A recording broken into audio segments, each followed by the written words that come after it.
You're on the internet.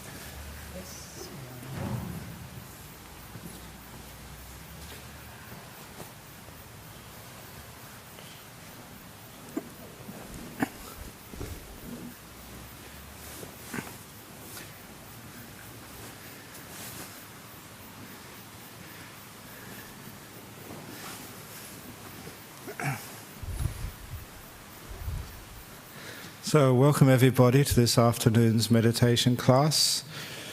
Again, if there's anyone here for the introduction to meditation class that is held in the room to my right, this is the ongoing class. And I would ask everyone to please turn off their mobile phones so it doesn't make a noise. And on the Saturday afternoon sessions, I usually talk about one or two aspects of the meditation. One of the aspects I'm going to talk about now is a question which somebody asked me very recently, that when they meditate, that sometimes their body moves or falls forward or leans backwards. What the heck is going on? Sometimes at a certain stage of meditation, when the mind starts to settle down and you let go of your body, the body can move into strange positions, and you sometimes wonder why. All that's really happening there is that the body knows much better than you where it needs to place itself, so that very often tensions can be removed from the body or some sort of healing can happen. Many years ago, when I was teaching a retreat, I opened my eyes and I saw one woman in such a contorted position. Now, I would demonstrate it for you now, only it would hurt me and probably break her through bones. Her position was one of the most extreme I've ever seen. And so as soon as the meditation was over, I took her aside and asked her, how do you feel? She said she felt absolutely wonderful.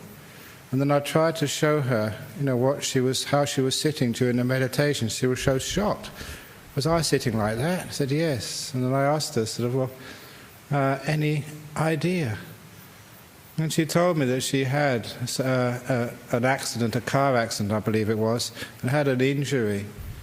And that now she felt so sort of good and so relaxed, and the body felt so at ease, where it was quite painful and stiff before. And it became very obvious to me that when she let go of her body in the meditation, when she was still and peaceful, just watching her mind, the body took its opportunity to heal itself, to release some of the tensions, to allow energies to flow where was needed, and the way it did that was to contort the body. And I realized from that experience onwards that when a person is meditating, and you're meditating, you lean forward and it is totally unintentional, that you didn't do that, or you lean to the side or twist around, or there is some jerking in the body, please understand that that is the body releasing its tensions, opening up channels where energy can flow. It is a body healing itself.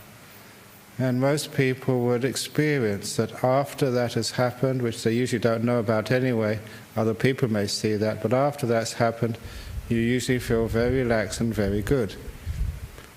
It is the fact that in meditation we let go, especially stop controlling and being so concerned about our body, and that degree of letting go, that degree of you, this big control freak, stepping aside and letting the body do its thing, is one of the main reasons why this happens.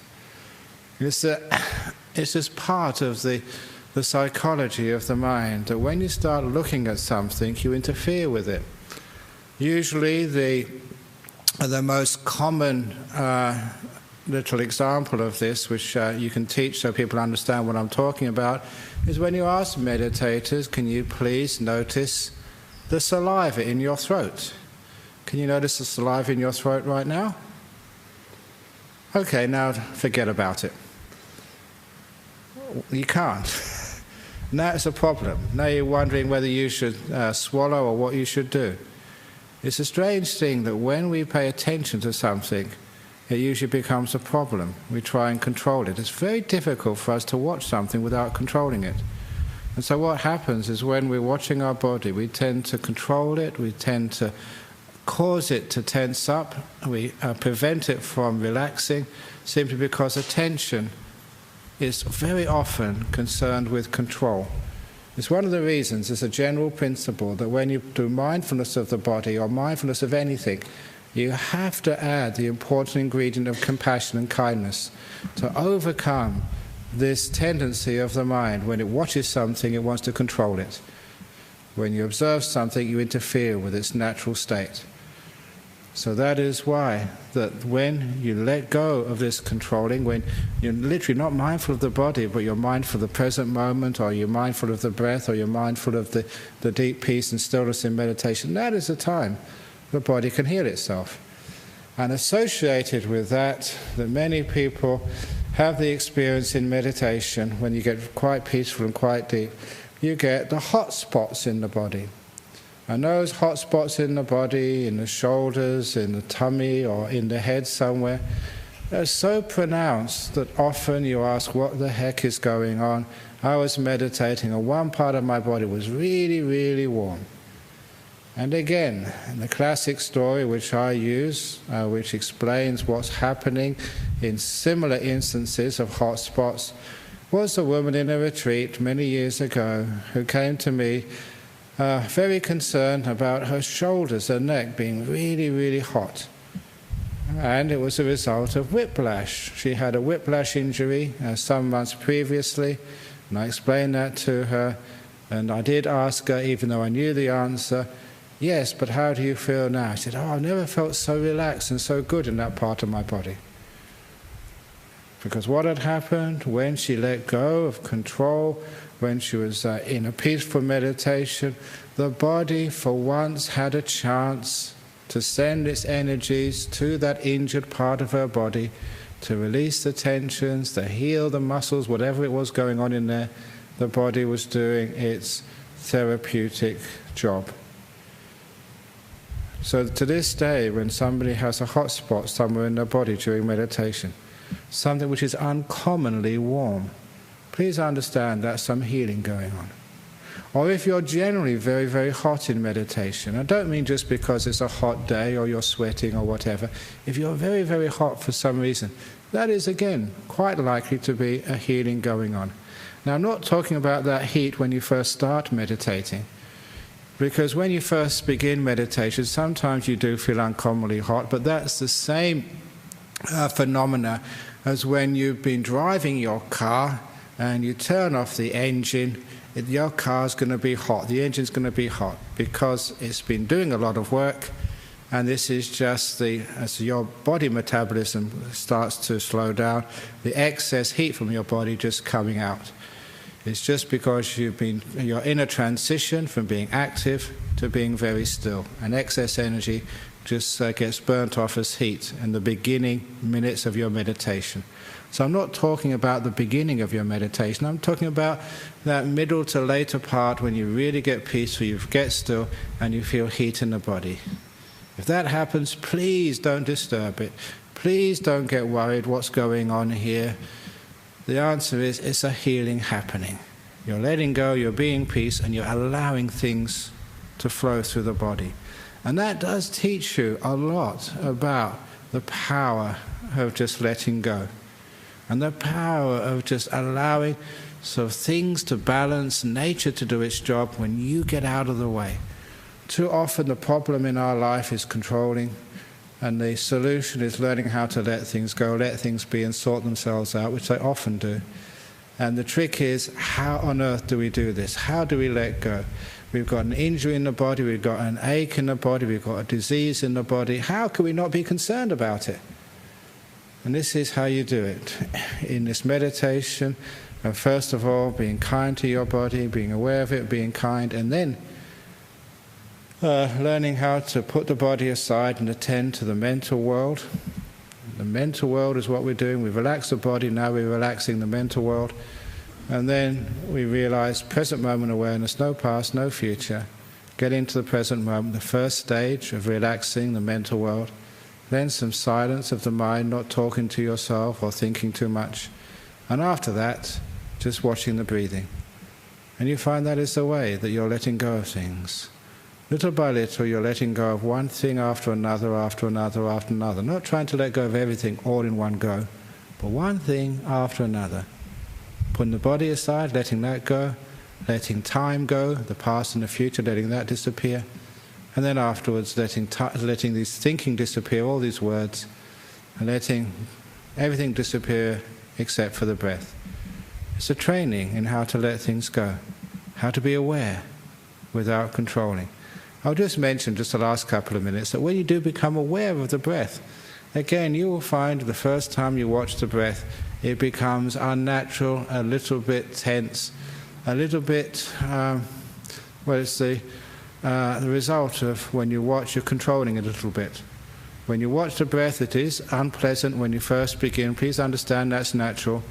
Just relax with it, be kind with it, and you'll find after a few minutes, the breath will go to its natural state, as it would be if you weren't watching it. So you have to add that kindness, that letting go, with the breath, so it returns to its natural state. So this is actually how we meditate. We learn how to let go, and that letting go leads to a lot of physical therapy for the body, let alone for the mind. So I just wanted to focus on that, because some of you may come up and said, oh, my back started to go back, my head started to lift, my body started to twist, or I started rocking forward. What was going on? Just the body doing its thing. Let it be. Don't worry about it. It's good. The body knows much better than you what to do, so just let it be. It'll disappear in its own time once the healing is done. Well done. You're being peaceful. Okay, is there any questions about that from the floor? Okay, so let's do some meditation. So if you like to adjust your posture, and again, for anyone who's come in late, this is the ongoing course. If you come here for the introduction to meditation class, that is in the room to my left. This is the ongoing class for those who meditated many times before.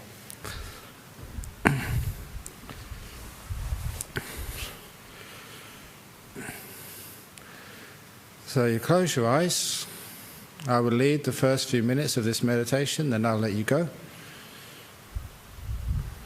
So first of all, you become aware of your body. As much awareness of the body as you can generate at the beginning. Later on, you'll be able to generate much, much more. And you just observe the feelings, sensations in your body. If there is a prominent or gross sensation, it's usually because you haven't got your posture quite right yet. You do need to make some adjustments. So don't just observe that irritation, ache or pain. That's just mindfulness, just observing it. Add kindness. Do something about it. Adjust. Fidget. Get the legs, the hands, the arms, the bottom in exactly the correct position by feeling it. Even your bottom on the chair or the cushion. Do you think you can sustain it like that for 45 minutes, the length of this meditation?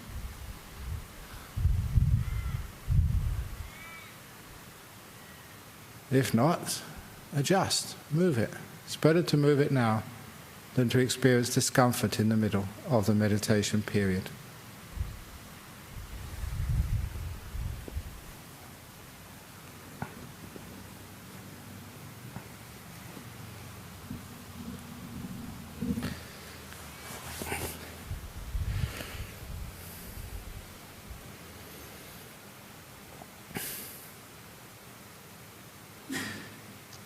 Stay with your body. When your eyes are closed, you have more space in the brain for knowing physical sensations. Not so much as taken up with visual sensations. How does your body feel? One of the most important parts of the posture, I'm not saying this as a joke, this actually works, is your mouth. The mouth is an indicator of your emotional state. Please turn the corners of your mouth upwards. a half smile. You'll find that will generate a sense of happiness, light happiness in the mind when you start meditating. And that will be very, very helpful for you. So please don't grit the teeth. This is not going to a dentist or some sort of operation. Turn the corners upwards of the mouth, and you'll find the mind becomes more engaged. Mindfulness becomes easier. Stay with your body. Is there anything else you can do? Is there any tight piece of clothing which needs to be loosened? Any part of your body which is squashed against another part? And if you're comfortable, now let the body go. You've looked after it, it should be okay now. As you put most of your attention on the mental world, learning how to find peace, joy, relaxation in the world in which we mostly live, the world of the mind. And please know the first stage of meditation, the first place you can relax in, is called the present moment. You have to learn how to let go of everything which happened in the past. I know there's some really, really important, heavy stuff which happened to you, but in meditation that's not allowed. You can consider that just as you have to leave your shoes outside this room when you come into a Buddhist meditation hall. The left shoe represents your past, the right shoe your future. You have to leave both outside the meditation hall. No past is allowed in. No future either. This hall is a place for the present, for now.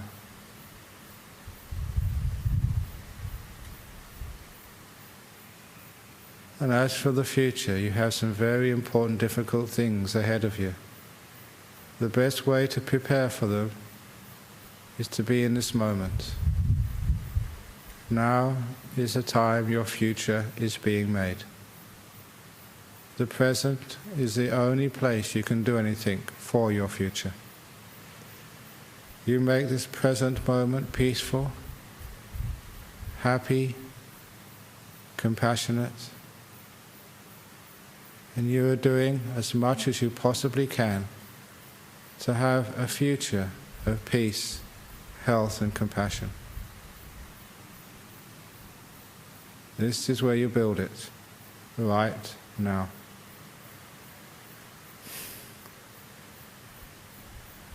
So whatever you're experiencing now, the sound of my voice, the heat, any feeling or whatever, please open the door of your heart to this moment. To be here with a mindfulness which embraces but does not judge. Unconditioned awareness. Just to know.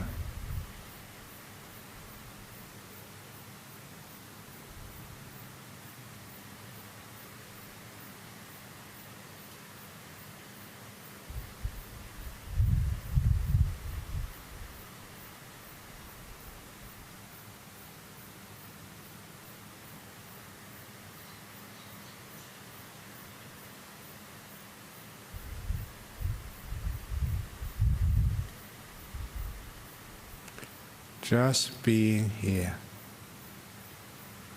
Meditation is all about being here. In every moment, being more fully right here. Not somewhere else, not the past, not the future. Not in think land. But just being here.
just being in the present moment.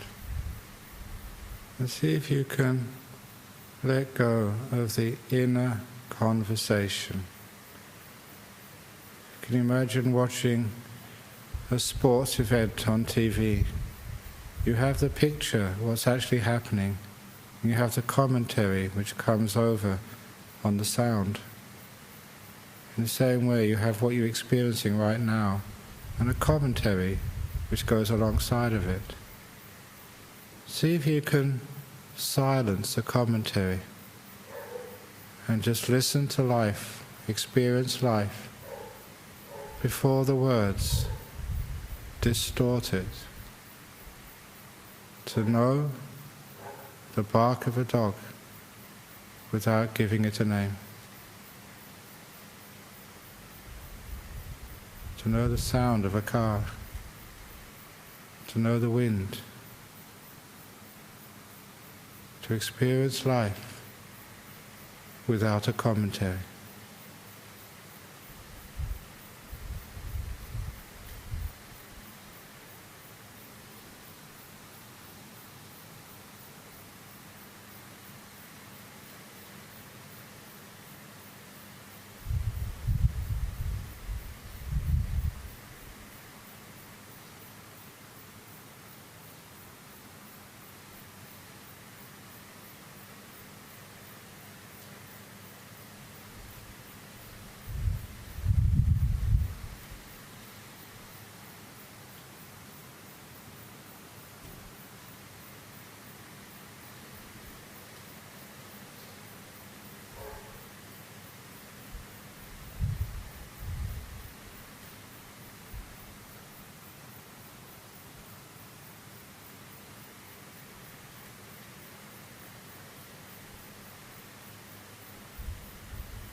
those who want to anchor their mindfulness on the breathing, just to know the sensation of breath as it goes in, to experience the sensation of breath as it goes out, always in the present, silent, just being the breath, understanding when you first watch it, you disturb it with kindness and softness. It settles down again.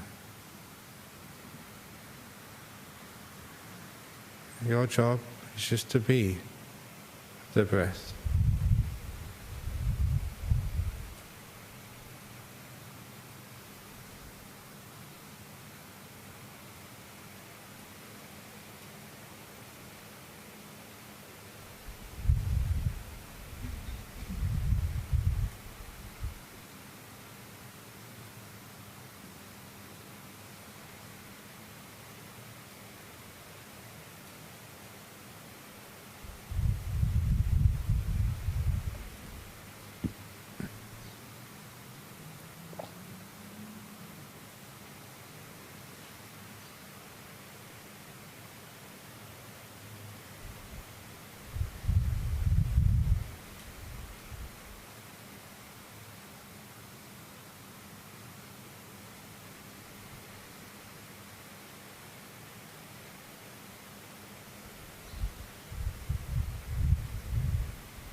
It's getting very close to the end of the meditation now.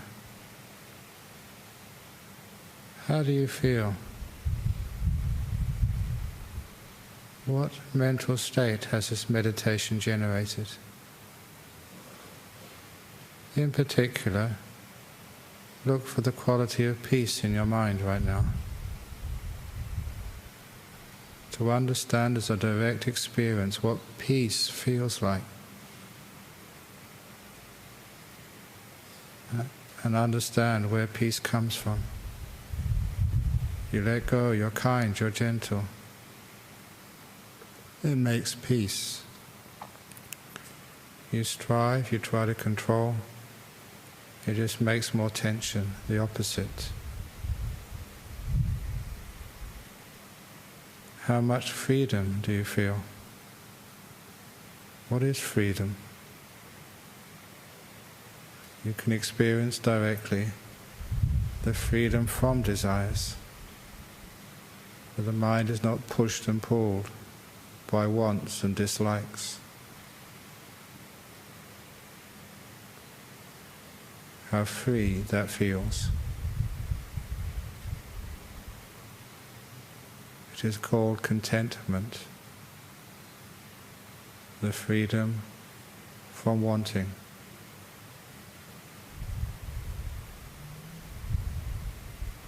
These are important spiritual qualities to recognize, to value, to cultivate.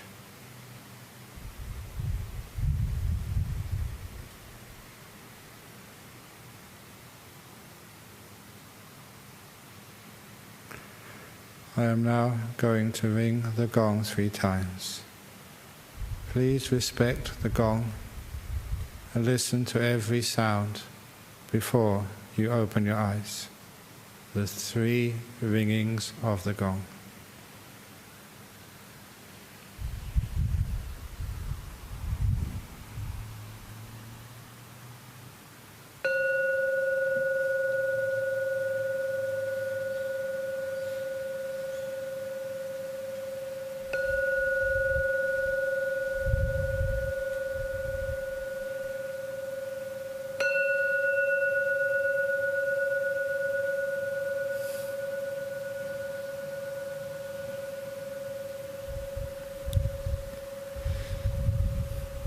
Okay, so please open your eyes and again move the body, if it needs moving, to become comfortable again. Now we have the questions. This is broadcast worldwide. We have a question from Germany, Sri Lanka and from the United States. The question from Germany is, can you please tell us what is miccha samadhi and what is samma samadhi means? Many of you who've been listening to me for over the last couple of years know this word samadhi is often called concentration. That is a bad word. It's much better to render it as stillness. So samadhi, the stillness. It is, if anything, the goal of this meditation, to be here and to be still. And the more still you are, the deeper you go in the meditation. So, miccha means wrong, samma means right. So they're talking here about 2 qualities which is mentioned by the Buddha, wrong stillness and right stillness. And the best example of wrong stillness is what you can observe if you go to places like Buckingham Palace in London and see those soldiers standing perfectly still, out of force, control. That is like the wrong stillness. Yes, you can make the mind reasonably still, the body still, by controlling it, by using force. But such a degree of force will take you so far and no further, because it's not a letting go type of stillness. Again, it's more control. The right type of stillness is the stillness born of letting go, where you literally let go of this controller, this doer, this will, and just allow things to become still naturally. The example I usually give, you've seen this before, but I'll do it so that people worldwide can see it. I usually take a glass of water, which I'm getting now. The job of meditation is hold the water perfectly still. I can get it reasonably still by force, by holding it. But I can never get it perfectly still. That is wrong stillness, trying to hold the water still. Right stillness, the easy way, where you get very deep and very still, is putting the water down, letting it go. Interesting thing you notice in this exercise, which is similar to what happens when you really let go in the mind. When you first put the water down, it moves more. You've lost control. The mind goes a bit wobbly. But after a short while, the water is almost perfectly still. I could never hold it that still. That is right stillness. The stillness which comes from letting go. That, trying hard to hold it still, that is wrong stillness. Now a question from Rohanta in Sri Lanka. What is the best way to balance restlessness and worry at the start of the meditation and tina mita, which is sloth and torpor, when the body relaxes? You don't balance these things. You have to overcome both of them. Because if you try and balance sort of your sleepiness by thinking and by being active, yes, you can actually overcome sleepiness. As one monk once told me, he was a bit of not a good example of a monk. He said, "Oh, if ever you feel sleepy, just think sexual fantasies, then you'll never go asleep." It's true, but that's not the purpose of meditation. So the only way to overcome restlessness and worry, restlessness is when you want something.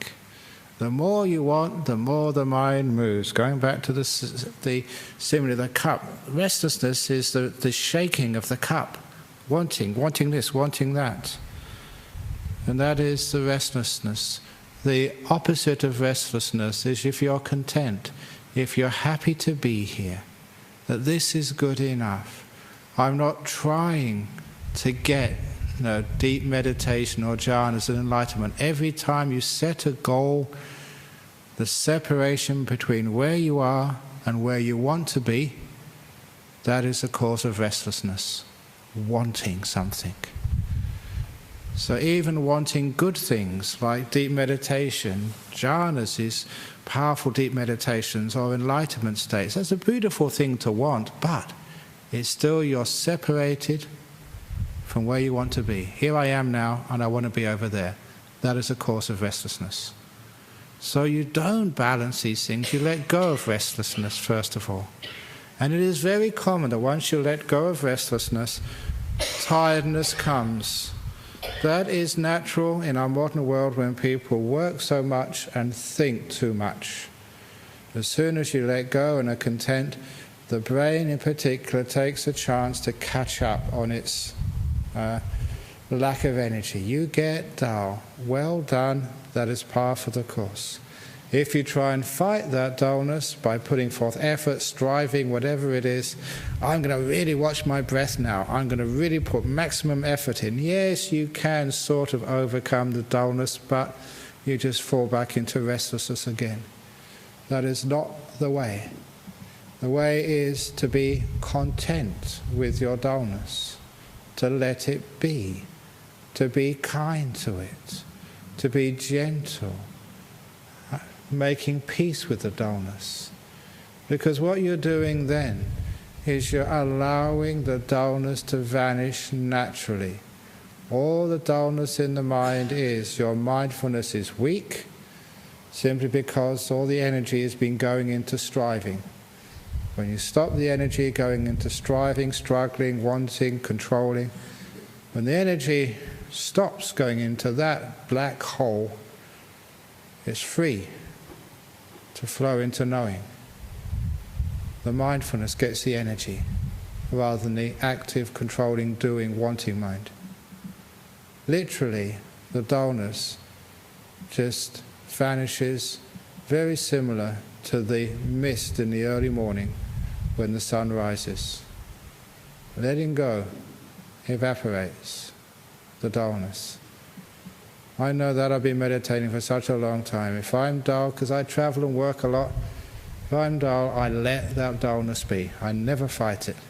Because I know if I fight it, I can overcome it, but then I'm restless. I let it be. It's a wonderful thing to watch. Yeah, you're dull. Nothing wrong with that. I'm dull. I'm at peace with my dullness. I open the door of my heart to my dullness. And because I don't fight it, the dullness starts to vanish. The sun of mindfulness just gets rid of it. And soon after a while the dullness is vanished. I'm awake. But I'm not awake and restless. I'm awake and peaceful. And I just carry on like that and you get into great deep meditations. So please, please, please, don't fight dullness. Don't think you're balancing restlessness and dullness. Let things go. Be content, be kind, be compassionate. Open the door of your heart to anything in meditation. It's called letting it be with compassion. Making peace, being kind, being gentle. You find the restlessness goes first of all, and lastly, the dullness goes. And you get into great meditations. And lastly, Rocky from the United States. How do you keep... I wonder if that is Sylvester Stallone. He was Rocky, wasn't he? Maybe this might be from Sylvester Stallone. It says Rocky from the United States. How do you keep arguments you had early in the day from interfering with meditation? I frequently have arguments popping up in my head which keep me from relaxing. Number one, don't have arguments. It's a waste of time having arguments with people. They never believe what you say anyway. You can't convince them. So if people say it's a duck, don't say it's a chicken, it's a duck. If they say it's something else, you just agree with them, for goodness sake.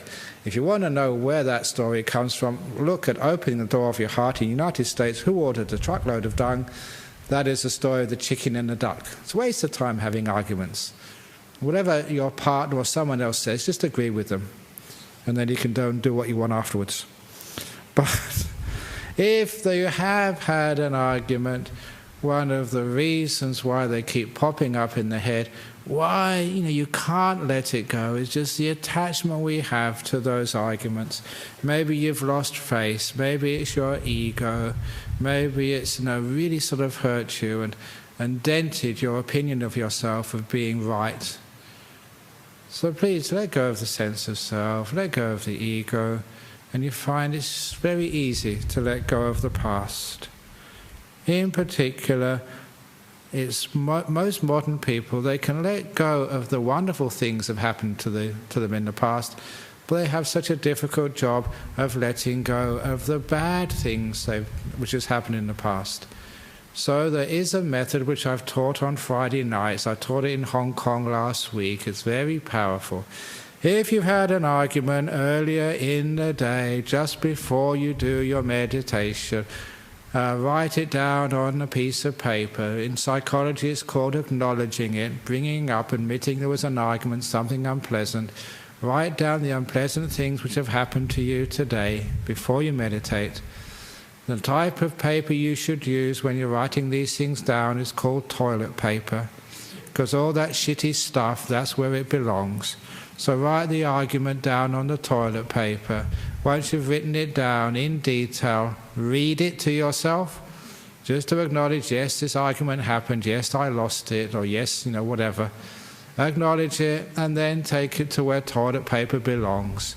Into the toilet bowl, put it in the bottom, and doing what we call the letting go ceremony. You press the button, or the water comes down, all that thing goes round and round, and the toilet paper with the argument on it just goes away. You've let it go. And then go and meditate. That works for the reason that psychologically you're associating the argument, or whether it was unpleasant, with the stuff which belongs on toilet paper. The association is this is not the sort of stuff you should keep. Whoever keeps used toilet paper in your pockets or your bags, so you associate this is something which needs to be thrown away. And then you do the throwing away ceremony in the toilet bowl. And as you watch it go down, because it's a ceremony, it's an action, it reinforces the emotional ability to let things go. And it works. So that's the way of overcoming the arguments you had early in the day, the negative stuff. So, when you meditate, you can be free. When you go to bed at night, you can be free. Throw it all down the toilet, first of all. Doing the toilet paper ceremony. One of the most amazing Buddhist ceremonies. Okay, thank you for that. Are there any questions from the floor here? That was from the United States. Okay, well, there's no more questions. I'm sure that after we've finished, there'll be the usual line of people asking questions.